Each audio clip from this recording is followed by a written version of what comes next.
नमस्कार. आज आपण बनवणार आहोत लहान मुलांच्या वजन वाढीसाठी तसेच फक्त 10 मिनिटात तयार होणारे गोड आप्पे. हे आप्पे आपण पिकलेल्या केळ्यापासून बनवणार आहोत. तर सुरुवातीला इथे तुम्ही बघू शकता, कधी-कधी असं आपल्या घरात होते की केळे तर आतून चांगले असतात पण बाहेरून इतकी काळी-कुट्ट झालेली असतात की खायचीच देखील इच्छा होत नाही. पण अशा केळ्याला टाकून न देता त्यापासून एक आपण चांगली रेसिपी बनवणार आहोत. तर सुरुवातीला या अशा केळी मी 2 ते 3 केळी माझ्याजवळ शिल्लक राहिलेले होते ते घेतलेले आहे. अशा केळ्यांना स्मॅश करून आपण एक रेसिपी बनवणार आहोत, जेणेकरून त्यामुळे आपल्या मुलाचे वजन वाढतील किंवा 10 मिनिटात तयार होते. लहान मुले, आपण मोठी माणसं देखील खाऊ शकतो किंवा 1 ते 2-3 दिवसासाठी आपण हे पीठ असंच ठेवू शकतो. तर सुरुवातीला मी इथे 1 वाटी गव्हाचं पीठ घेतलेलं आहे. त्यामध्ये मी 2 ते 3 चमचे रवा घातलेला आहे. हा बारीकच रवा आहे. त्यानंतर यात थोडीशी साखर घातलेली आहे, का तर केळी खूप गोड होती पिकल्यामुळे. त्यानंतर मी ते केळे स्मॅश केलेले केळी टाकून घेतलेली आहेत.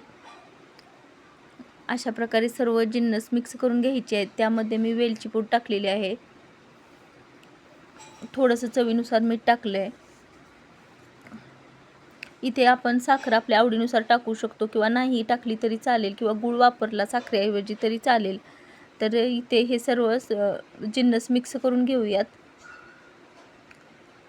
त्यानंतर त्यात थोडं थोडं पाणी करून आपण त्याचं एकसारखं बॅटर तयार करून घेणार आहोत.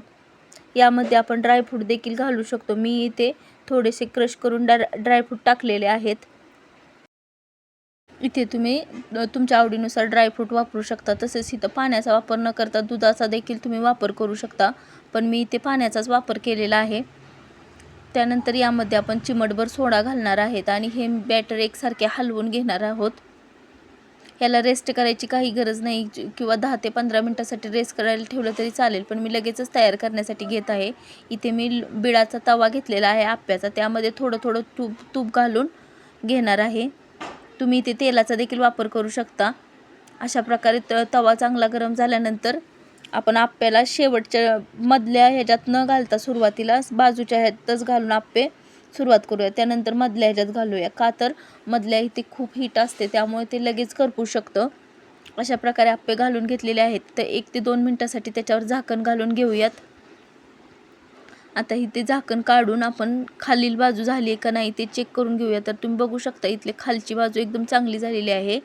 त्यामुळे आता मी कोणत्या तरी एका टोकाच्या साहाय्याने आपण याला उलटे करून घेणार आहोत. अशा प्रकारे आपण हाताच्या साहाय्याने त्याला उलटं करून घ्यायचं आहे. एकसारख्या रंगावर खरपूस भाजून निघाल्यानंतर आपण त्याला उलटं करून घेऊयात. अशा प्रकारे आता आपण त्याच्यावर आणखीन थोडंसं तूप घालून हे आप्पे उलटवून घेऊयात. अशा प्रकारे आपण आता हे आप्पे खरपूस भाजून घेतलेले आहेत. आता हे काढून घेऊयात एका डिशमध्ये. राहिलेल्या पिठाचे आपण आप्पेच किंवा दुसऱ्या दिवशीसाठी आपण पीठ तसंच ठेवून त्याचे छोटे छोटे पॅनकेक देखील बनवू शकतो. तसेच हे पीठ आपण 2 ते 3 दिवसासाठी फ्रीजमध्ये स्टोअर करून ठेवू शकतो.